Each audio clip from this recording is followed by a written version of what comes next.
OBC Hindu है और ब्राह्मण भी हिंदू है, तो फिर ब्राह्मण ओबीसी की गिनती का विरोध क्यों कर रहे हैं? अरे जिन ब्राह्मणों ने इस देश में जाति व्यवस्था बनाई, वर्ण व्यवस्था बनाई, छुआछूत बनाया, ऊंच नीच बनाया, किसी को अछूत बनाया, किसी को शूद्र बनाया, किसी को जंगलों में रहने के लिए मजबूर किया, उन ब्राह्मणों ने ओबीसी जो आज की तारीख में है उन्हें शूद्र घोषित किया था, और जिनको शूद्र घोषित किया था उनको ही आज हिंदू कह रहे हैं। जिन लोगों ने शूद्र कहा था वही हिंदू कह रहे हैं। जब शूद्र कहा था तो मतलब क्या था, मकसद क्या था शूद्र कहने का? शूद्र कहने का मकसद यह था कि ओबीसी को अधिकार वंचित किया जाए, पढ़ने लिखने के अधिकार से, धन संपत्ति रखने के अधिकार से, बोलने सुनने के अधिकार से, कुर्सी पर बैठने के अधिकार से, और इनके कान में अगर ज्ञान का शब्द पड़े तो शीशा पिघला कर डाल दिया जाए, आंख से देख ले तो सूजा डाल दिया जाए, उच्चारण करे तो जीभ काट लिया जाए। जो ऐसे ऐसे कानून बनाए थे वही लोग आज हिंदू कह रहे हैं।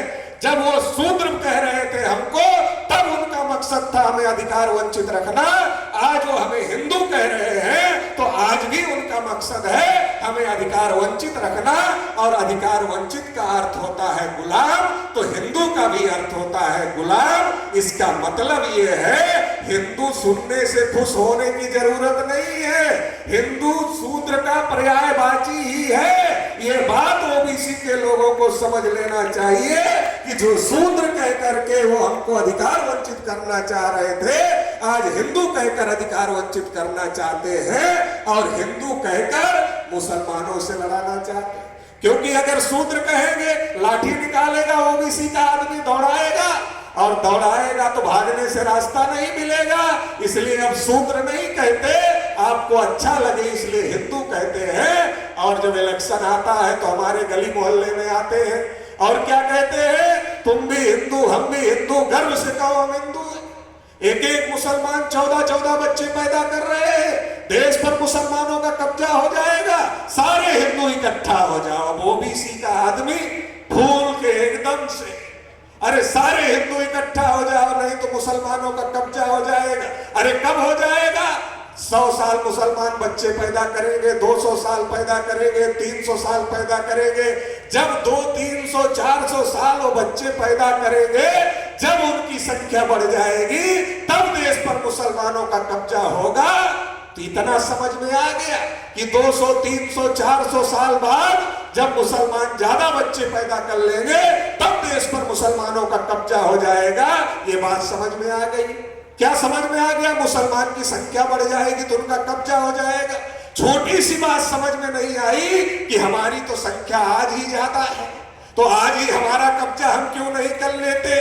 आज अगर ओबीसी, एससी, एसटी, माइनॉरिटी के लोग इकट्ठा हो जाए तो ये 90% है, तो ये 90% लोग तो आज कब्जा कर सकते हैं। और जो हमें अधिकार वंचित कर रहे हैं, हम खुद ही शासक बनके अपना हक अधिकार ले सकते हैं, अपने साथ तो न्याय कर ही सकते हैं। और जिन्होंने हमारे साथ अन्याय किया उनको भी 3.5% देकर उनके साथ भी न्याय कर सकते हैं। ये अगर हमको समझ में आ जाए तो ये हमको कर लेना चाहिए।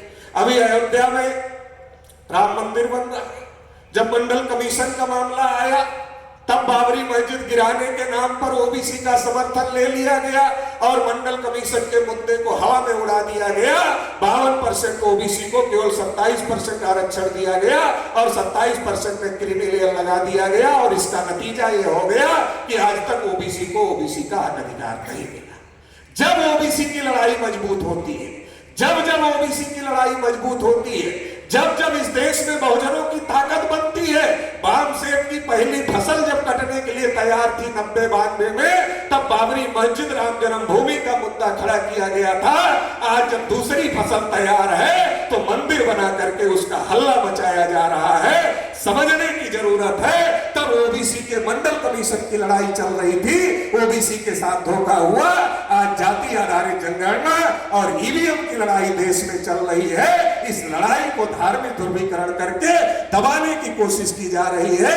इसको समझने की जरूरत है कि हमारे मुद्दे जब खड़े होते हैं, हमारी लड़ाई जब मजबूत होती है, तब हमारे मुद्दे को डाइवर्ट करने के लिए धार्मिक इशू खड़ा किया जाता है। 3 समय हिंदू होते हैं, अगर मुसलमान से लड़ना है तो हम बढ़िया वाले हिंदू हैं, चंदा देना है तो बढ़िया वाले हिंदू हैं, वोट देना है तो बढ़िया वाले हिंदू हैं। अगर हम अपने हक अधिकार की बात करें तब हम हिंदू नहीं होते हैं, तब तो हम शूद्र हो जाते हैं, अछूत हो जाते हैं, आदिवासी हो जाते हैं, तब हम हिंदू नहीं होते हैं। ये जो साजिश देश में चल रही है, इस साजिश को भी अब पिछड़े वर्ग के लोगों को समझने की जरूरत है। और जिस राम मंदिर का ढिढोरा पीटा जा रहा है, अगर वाल्मीकि रामायण पढ़ो तो वाल्मीकि रामायण में एक पात्र है शंभू, शंभू वध एक चैप्टर है, आप पढ़ो शंभू कौन थे।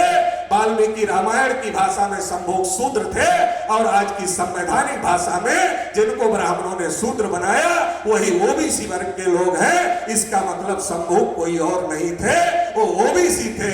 एक ओबीसी की हत्या करने वाले का मंदिर बनने पर सबसे ज्यादा ओबीसी के लोगों को मोबिलाइज करने का काम आरएसएस बीजेपी के लोग कर रहे हैं, ओबीसी के लोगों को गुमराह करने का काम कर रहे हैं। तो ओबीसी को ये बात भी समझने और समझाने की जरूरत है।